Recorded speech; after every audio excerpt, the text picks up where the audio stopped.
안녕하십니까. 이게 봄이 알림 뉴스입니다. 저는 아나운서 이채연, 현성은입니다. 이전에 일기 보훈알림이의 소식을 전해드렸는데요. 보훈알림이에 대해 다시 살펴보자면 보훈알림이는 역사 이론 수업을 듣고 직접 외부 탐방 활동을 진행해 보훈시설을 알리는 영상을 제작한다고 합니다. 이번 이기 보훈알림이는 1차 탐방으로 울산외설기념관을, 2차 탐방으로는 밀양의 체험관과 일열기념관을 다녀왔다고 합니다. 오늘은 그중 울산외설기념관에 대해 알아보는 시간을 가져보도록 하겠습니다. 이채원, 이현서, 주보영 기자가 함께 보도합니다. 안녕하십니까. 이기 보훈알림이 기자 이채원입니다. 울산외설기념관은 일제감정기 우리말과 글을 지킨 독립운동가이자 한글 보급과 정보화를 위해 한 길을 걸은 한글학자인 외설 최연배 선생의 업적을 기리기 위해 기관하였습니다. 외설기념관은 외설실, 한글실, 영상실, 체험실, 생각터가 있습니다. 전시는 시간의 흐름과 주제에 따라 크게 4가지로 나누어져 있습니다. 첫 번째 주제인 우리말 글을 만나다를 살펴보면 청명했던 어릴 적 최연배 선생의 모습과 조선어 강습원에서 평생의 스승인 주시경을 만나게 된 이야기가 서술되어 있습니다. 주시경은 우리말과 한글의 전문적 이론 연구로 한글의 대중화에 큰 역할을 한 인물입니다. 외술은 주시경의 민족주의, 언어관과 생활 태도를 물려받았습니다. 전시 물품으로는 조선어 강습원 졸업전과 스승 주시경 묘비에 들어갈 글귀를 적은 초원이 있었습니다.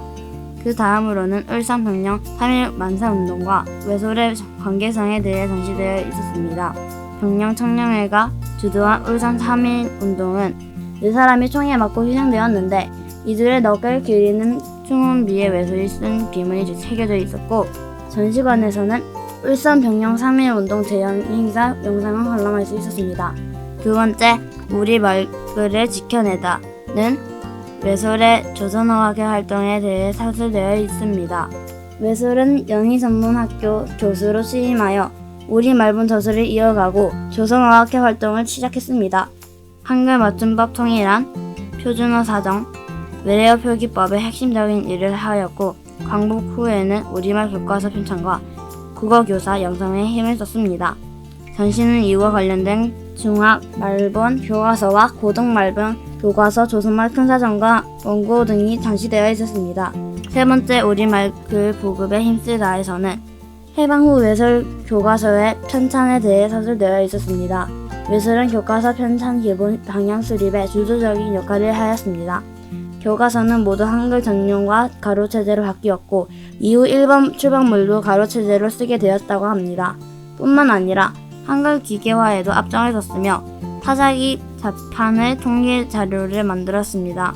그리하여 개발된 외설 자판기도 전시되어 있습니다. 마지막으로 외설 최연배 선생이 기억될 수 있도록 최연배 선생이 호 외설 뜻과 한글을 지키고 보급하기 위해 큰 힘을 쓴 세종대왕, 외설의 스승 주시경, 북한의 국어 문법을 세운 김두공, 시인 윤동주 외설의 제자 허은까지 전시되어 있습니다.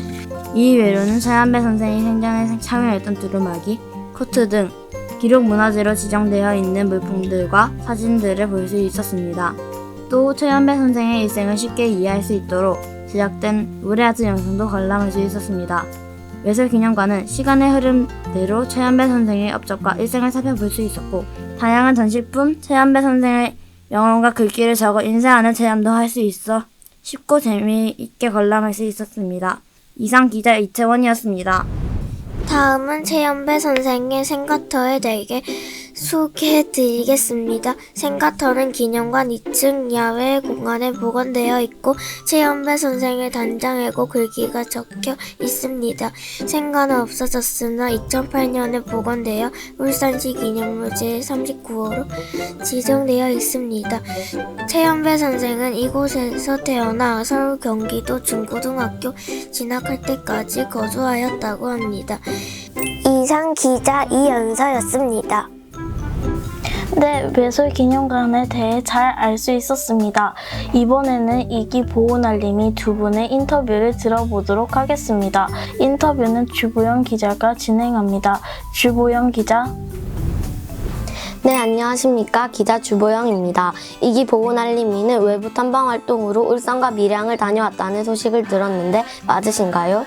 네, 맞습니다. 이기 보훈알림이는 외부 탐방 활동으로 울산외술기념관과 밀양의례기념관, 의례체험관에 다녀왔습니다. 다양한 곳을 방문하셨군요. 이번 인터뷰는 울산외술기념관에 대해 여쭤보겠습니다. 외술기념관 관람을 잘하셨나요? 소감에 대해 말씀해 주세요.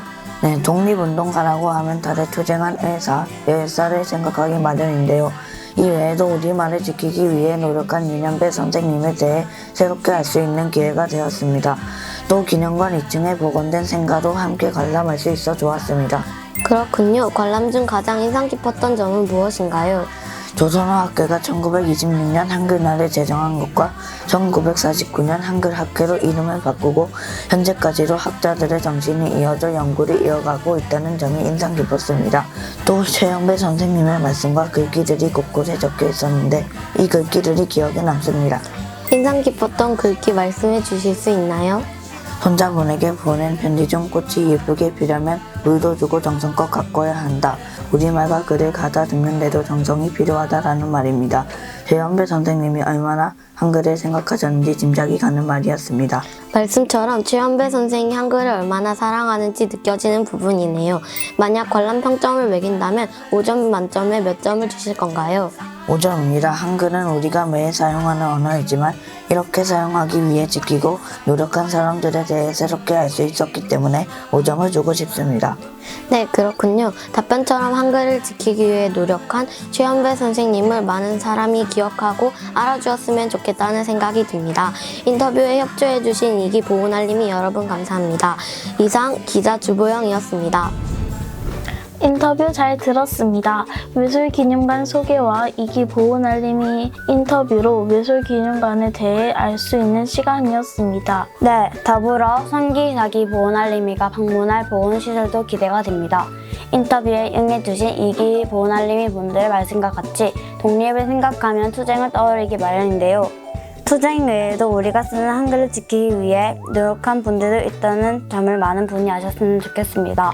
네, 지금까지 울산외술기념관에 대해 알아보는 시간이었습니다.